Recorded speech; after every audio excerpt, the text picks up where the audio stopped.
Yes, exactly. No one is spared, including us here in the Philippines. Yes. You cannot escape it. It is not waterborne. That's true. It is not water that will destroy us. It is airborne. Yes. You don't know, anyone you talk to is a carrier of H1N1. And then after that, the virus is transferred to you, to your whole family, and then a pandemic is created. Now it's a pandemic. The whole world is not spared from that. I don't know when will this relent, but as I told you, it's the day of the Lord. There is no place else that is safe unless you are a child of the Father, a son and a daughter. And this is now my call to all. I am sounding the trumpet. The only way for your escape is repentance. Let us humble ourselves and repent and say to the Father, from now on it is not my will, but your will be done in my life.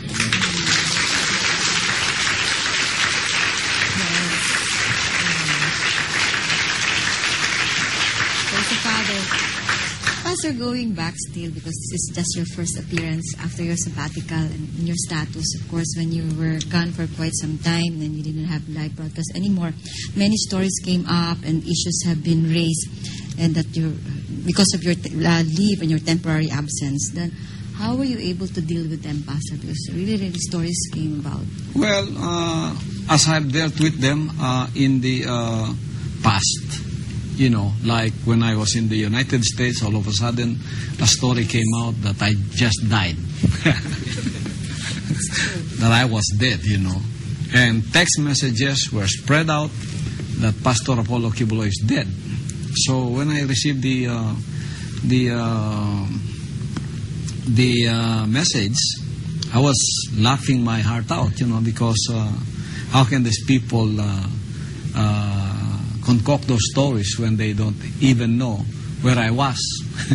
Or probably, I don't know how that came up. But this is where Filipinos are very inventive of, Like gossip in the Philippines is so free.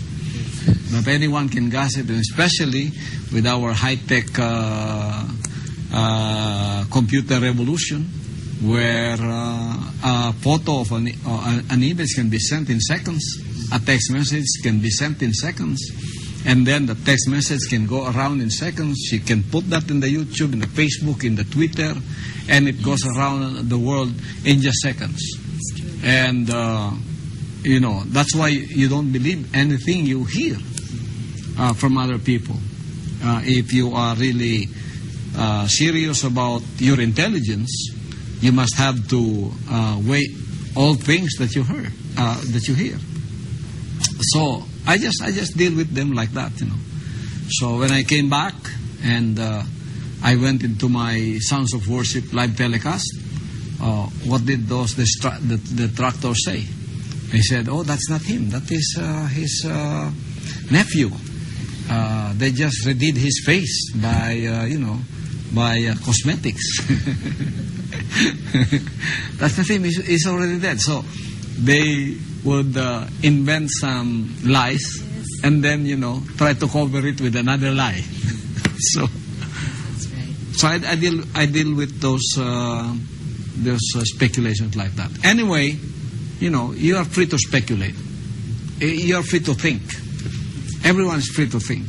But like I said, I don't believe all things that you hear, because they might mislead you, or anything you read. If you are, as I said, serious about your intelligence. When I say, are you serious about your intelligence? Because some people are serious about their intelligence. They would believe anything they hear without them searching for the truth. So, be serious about your intelligence. You don't believe anything you hear unless you have proof. Yes, amen. Also, one more thing, did you receive any revelations during your sabbatical? Well, the revelations are becoming more prominent, Nori. The last revelations that I received was that this is the day of the Lord. April 13, 2005 is a very powerful revelation when it's not the day of man anymore. Like, for example, today, the financial system of the world is in a mess. Many people wanted to do some things that they cannot do, that they did before. Now, many people have postponed travel. That if it's not the day of the Lord, it's the day of man. They go on their own leisure ways, and you just do what they want to do. But now there are many things you cannot do. That's right. You cannot shake the hands of people that you wanted to. You cannot make beso-beso anymore. You cannot travel the way you want to. There are always warnings like that. Just one virus, H1N1, curtailed the freedom of so many people that they cannot do what they want. This is the day of the Lord, and it's deadly. And it's a pandemic. No one is safe from this. We were able to contain the bird flu, but this is another strain of virus that you cannot contain. It is now borderless. And you don't know if somebody near you is a carrier. And then, transfer the virus to you. This is not yet the end of that. There are more deadly viruses that would come. Part of the judgment that this old sinful world is going to receive in the last days because of their wanton ways. Like, for example, climate change. As I said in the beginning, the indiscriminate use of the world's or the earth's resources because of greed for profit. It is unleashing the many imbalances in the ecological nature of the universe. And it is the cause. The cause is man.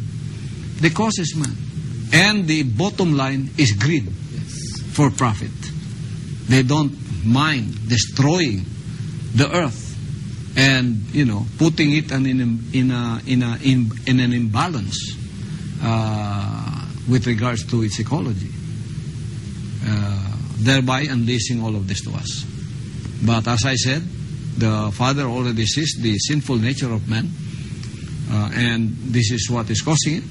But He made a way for us, and the way is repentance to become a child, son and daughter of the Father, and you go to the New Jerusalem.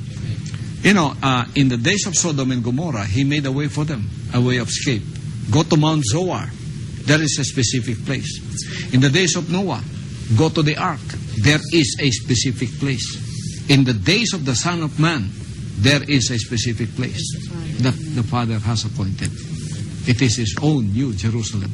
Become a citizen of the kingdom right now. That is your only way of escape. Amen. Praise the Father. And Pastor, with the H1N1 virus really becoming a pandemic now, ever since, Pastor, the start of the ministry, you have already taught us and preached us about cleanliness, and that is the advisory now. You really have to wash your hands. That's why you really taught us even then to really be You clean. are very right in what you were saying, Nori. Since the beginning of my ministry, this is one of the main doctrine of the kingdom through the appointed Son. Cleanliness, I said, is not next to godliness. Cleanliness is godliness. Yes, that's right. And look, now that these viruses are here, it is made more clearer. Even the Department of Health and everywhere you go would advise us, including the President who modeled it for us when he washed their hands. Always wash your hands and then put alcohol, clean all your surroundings, and etc., etc. We are doing just like that, just that in the SPM. In the SPM, what we are doing is voluntarism. We volunteer to be a model to all the Filipinos in the Philippines, to do good without being told to do so, to do good without being remunerated, because doing good in itself is already an investment that you will not lose in eternity. Like, nobody gave us salary to clean esteros. See those SPM volunteers going into those dirty esteros, going down just to clean the canals of